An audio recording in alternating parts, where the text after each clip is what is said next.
Welcome back after the break. आप देख सकते हैं कि इस पैनल में बहुत सी मुख्तलिफ आ रहा है। सबसे पहले काशिफ साहब आपके पास जाना चाहूँगी।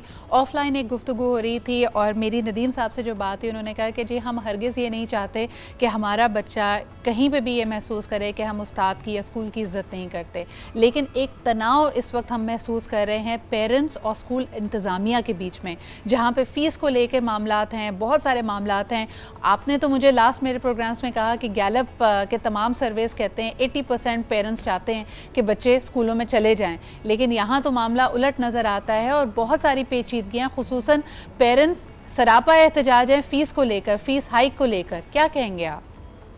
मैं भाई एहसानमंद हूँ पेरेंट का, जिन्होंने हमारे पे ये एहसान किया है कि वो हमारा एहतराम करते हैं, क्योंकि आज के दौर में तो ये भी बहुत बड़ी गनीमत है। हमें जो कुछ गालियाँ दी गई हैं ऑन द रिकॉर्ड, और फिर गालियाँ देने के बाद भी हमारे पे मेहरबानी उनकी कि वो हमारा एहतराम करते हैं। अच्छा, गैलप के हवाले से 85% जो पेरेंट हैं ये उनकी नुमाइंदगी नहीं कर रहे। वो पेरेंट और हैं, वो आम इंसान, आम पाकिस्तानी हैं जो कि जिनके बच्चे पिछले 6 से 8 माह से आउट ऑफ स्कूल हैं। वो 5 करोड़ वो बच्चे जो जिनकी ये नुमाइंदगी नहीं कर रहे। लिहाजा मैं तो एक तो ये अदब से बात कर दूं। दूसरी बात ये है कि यहाँ पे फिर मैं वही कहूंगा, 2,07,000 में टोटल अगर 4 या 5 कोड हुए हैं तो बाकी पाकिस्तान क्यों नहीं बंद हुआ? सिंध क्यों बंद हुआ है? और अगर बाकी पाकिस्तान खुला है, एनसीओसी का एक प्लेटफॉर्म मौजूद है, जो आपके मिनिस्टर कॉन्फ्रेंसेस वहां ऑप्शन मौजूद है, तो इतनी जल्दी क्या थी? फिर सबसे बड़ी बात क्या, ये हकीकत किसी को पता है कि इस वक्त पूरे पाकिस्तान में जो बुक्स हैं वो अवेलेबल नहीं है मार्केट में। तो कौन सी क्लासेस होनी है? अपनी खामियां छुपाने के लिए हमने इल्जाम लगाना शुरू किया। ये वो पाकिस्तान है बदनसीबी के साथ जहां के अंदर जो शराब की बोतल पकड़ी जाए ना तो वो बाद में शहद की बोतल बनती है। प्लेटलेट्स कम हो जाए ना तो रिपोर्टें उसकी भी आ जाती हैं। तो सबसे पहले तो सवाल ये था कि वो बच्चे, वो पेरेंट्स, वो टीचर जिनके आपने कोरोना निकाल दिए हैं, उनको घरों को क्यों नहीं सील किया? स्कूल को क्यों किया? उन इलाकों को क्यों नहीं सील किया? अब आ जाते हैं दूसरी तरफ कि अब इसका हल क्या है जी। अभी जो मुशर्रफ साहबा ने बात की, मैं इसको सेकंड करूंगा। भाई अगर आपको नजर आ गया तो हम तो खुद कह रहे हैं हम आपके साथ हैं।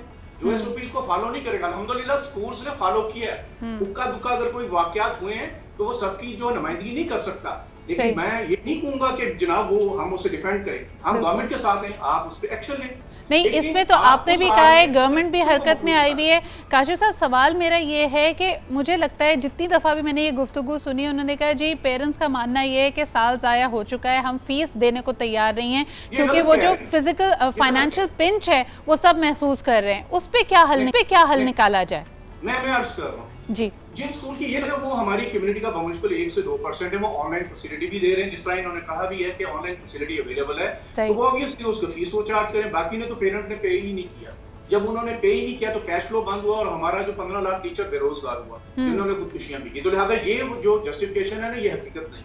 अब मैं ये गुजारिश कर रहा हूँ कि सितंबर से लेके हमने बल्कि ये भी रिकमेंड किया था कि आप बजाय इसके लिए ये 6 माह बाकी जो रह गए हैं इसको हम ज्यादा स्ट्रेस करें, अगला 12 माह इकट्ठा करें, 18 माह को हम 2 हिस्सों में डिवाइड करके 9 माह का सेशन करें ताकि इस साल को बचाया जाए। अभी आपने रिजल्ट्स देखे बच्चों के, कितने बच्चों के रिजल्ट्स बुरे आए हैं। उसकी बुनियादी वजह यह है कि कंटिन्यूटी नहीं रही। फिर अब जो अगला साल आ रहा है इसमें आप डिसकंटिन्यूटी करेंगे तो उसका इम्पैक्ट और ज्यादा होगा। और सबसे बड़ी बात मैं इसलिए एक और बात आपसे करूं कि जो एजुकेशन के हवाले से जो इम्पोर्टेंट है वो यूनिसेफ ने क्या कहता है, अगर एक बच्चा 6 माह आउट ऑफ स्कूल होगा तो वो 5 साल रिकवर होने में लगाएगा। और in most of the cases बच्चा सारी जिंदगी के लिए भी तालीम से मफलूज हो सकता है। इस वक्त हमारी बेटियां जो हैं वो इस वक्त जो आउट ऑफ स्कूल हुई हैं और जो वो बच्चे जो चाइल्ड लेबर का शिकार हुए तो कभी वापस नहीं आ सकते। आप बिल्कुल सही कह रहे हैं कि अगर लार्जर कॉन्ट्रैक्ट्स में मैक्रोस में बात की जाए तो छोटी छोटी चीज़ें, सबसे बड़ा जो ड्रॉप आउट रेट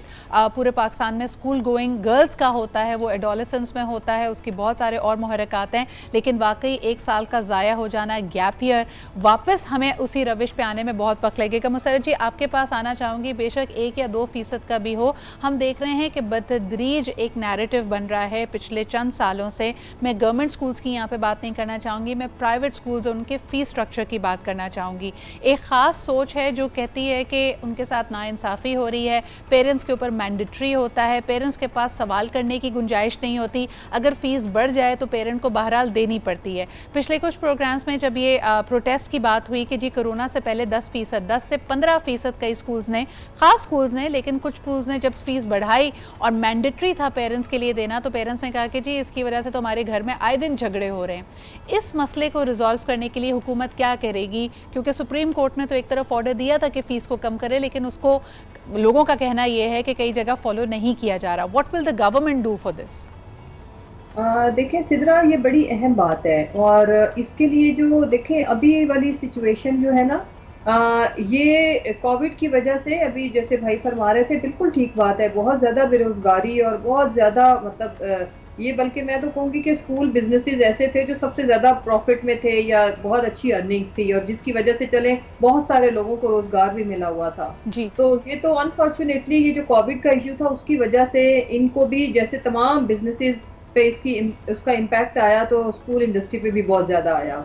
अब जो इम्पोर्टेंट चीज है वो ये है कि हम इन ये दो फर्क चीजें हैं। एक ये due to this pandemic school के ऊपर इसका इम्पैक्ट, और एक है ओवरऑल अगर चीजें ठीक हो तो फिर। अब सबसे इम्पोर्टेंट चीज ये है कि हम जो पाकिस्तान तहरीक इंसाफ की जो गवर्नमेंट है, हमारा सबसे जो कह लें कि अगर प्रायोरिटी लगाएं तो उसमें एजुकेशन के ऊपर एक निसाब का ठीक होना और उसके बाद कुछ चीज़ें जैसे कुछ मुसर्रत जी, कतई कलामी की माफ़ी चाहती हूँ, लेकिन आप सही कह रही हैं कि इसमें करिकुलम का सही होना, बाकी चीज़ें भी अहम हैं, लेकिन ये बबलिंग इश्यूज़ थे। ये जो फ़ीस का मसला था ये पहले भी बबल इन कर रहा था, कोविड में ये और उभर कर आ गया क्योंकि लोगों की जो क़ुव्वत ख़रीद है, जो परचेजिंग पावर है, जो आमदन है, वो बहुत कम हो चुकी है। मेरा सवाल इस वक्त ये है कि इसको रिजॉल्व करने के लिए गवर्नमेंट्स क्यों नहीं कोई पैकेज हमारे स्कूल्स के लिए ऑफ़र करती, क्योंकि बहरहाल ये हकीकत है कि पेरेंट्स इस वक्त फ़ीस नहीं दे पा रहे हैं और स्कूल्स पिछले 5 माह से जो उनके फ़िक्स चार्जेस हैं, जो फ़िक्स एक्सपेंसेस हैं, वो पे कर रहे हैं। उन्होंने बिजली की कीमत देने, यानी जो ख़र्चा है वो देना ही देना है, उन्होंने अपने रेंट की अमाउंट देनी ही देनी है, उन्होंने अपनी सैलरीज देनी ही देनी है। इसके लिए गवर्नमेंट क्यों नहीं कोई पैकेज अनाउंस करी स्कूल्स की रिलीफ के लिए?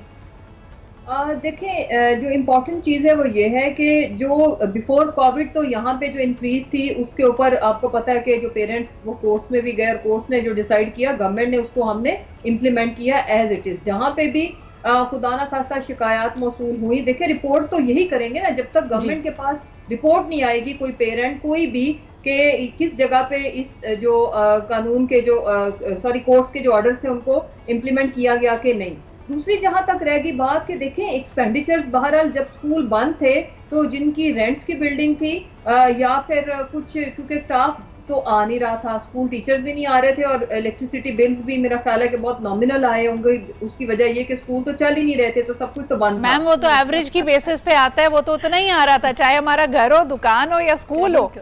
नहीं ऐसे नहीं होता सिद्रा, ये आपको किसने कह दिया? चले मैं ये बात सुबुई जी की तरफ ले जाती हूँ। सुबुई जी, आप एक स्कूल की एडमिनिस्ट्रेटर है, मुझे बताइए कि जो एक्सपेंसेस हैं, एक तासुर ये भी है, गवर्नमेंट का भी यही तासुर है, पेरेंट का भी यही तासुर है कि जब क्लासेस नहीं हो रही, बच्चे नहीं आ रहे, तो आप लोगों के खर्चे ही क्या हैं? तो ज़रा इस पर रोशनी डालिएगा कि खर्चे हैं क्या।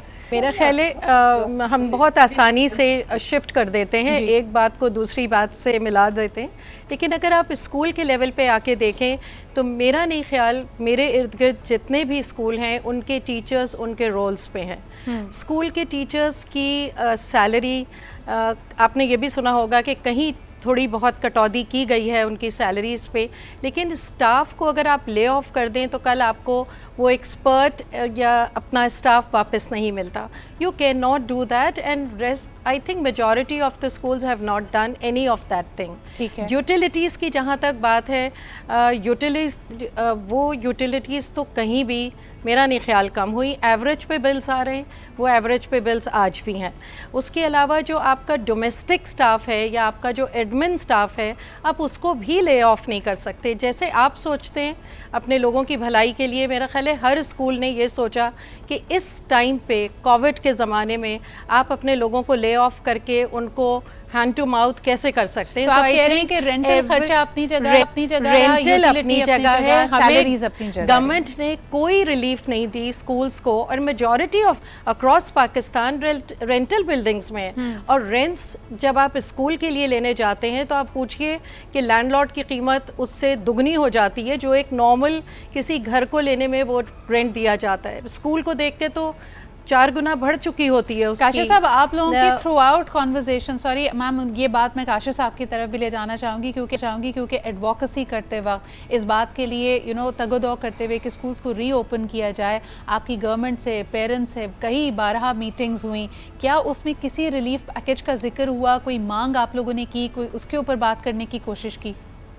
देखिए, हमने अब स्कूल्स के लिए तो कोई मांग नहीं की, अलबत्ता अपने टीम की 15 लाख टीचर था, जो एमफिल था, पीएचडी टीचर्स भी उसमें शामिल थे और एमए टीचर भी थे। और आप हैरान होंगी, बल्कि मीडिया पे ये चीजें आई कि बेचारों ने रेडियां लगाई। इलेक्ट्रिकल इंजीनियर को हमने देखा जिसने रेडियो पे फल बेचे। तो हमने अपने टीचर्स के लिए जरूर किया, अब भी करेंगे। क्योंकि देखिए, आप जब ये सारे सोच रहे होते हैं ना, तो इकोनॉमी के अंदर ये 500 अरब की इकोनॉमी है जो पूरे पाकिस्तान के अंदर के लोगों का रोजगार व्यवस्था है। स्कूल अकेला नहीं है, उसके साथ वैन वालों का एक रोजगार है, उसके साथ स्टेशनरी है, उसके साथ यूनिफॉर्म वाले हैं, बेशुमार लोगों के घर हैं। इसमें जो खुदकुशियां हुई हैं वो आप हैरान होंगे उनके, अगर आप फैमिलीज पे किसी में प्रोग्राम करें तो फिर आपको पता चलेगा कि इतना इजी नहीं है।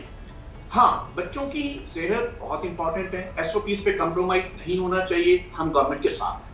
लेकिन गवर्नमेंट को भी ये रियलाइज करना चाहिए कि 25A article it's a state responsibility, और 2.5 करोड़ मेरा बच्चा पब्लिक स्कूलों में है। काशिफ साहब बिल्कुल सही कह रहे हैं। छोटा सा ब्रेक लेते हैं, वापस आएंगे, ओवरऑल पिक्चर पे भी बात करें। अगर मसला ओवरऑल आके फीस पे रुकता है या इस फाइनेंशियल बर्डन की बात की जाती है जो बहरहाल स्कूल्स बर्दाश्त कर रहे हैं, गवर्नमेंट को भी इसका अदराक होना चाहिए। लेकिन फिर ऐसा तो नहीं हो सकता कि सबसे कमज़ोर कड़ी क्योंकि पेरेंट्स है, उसने बच्चा पढ़ाना भी है तो वो फीस भी दे और फिर बाकी सहूलतों को और ज़रूरियात को देखते हुए कि सेहत के लिए इंपॉर्टेंट है, बच्चा घर पे ही बैठा हो। ये बात भी बड़ी अहम है, इस पे बात करते हैं एक छोटे से ब्रेक के बाद।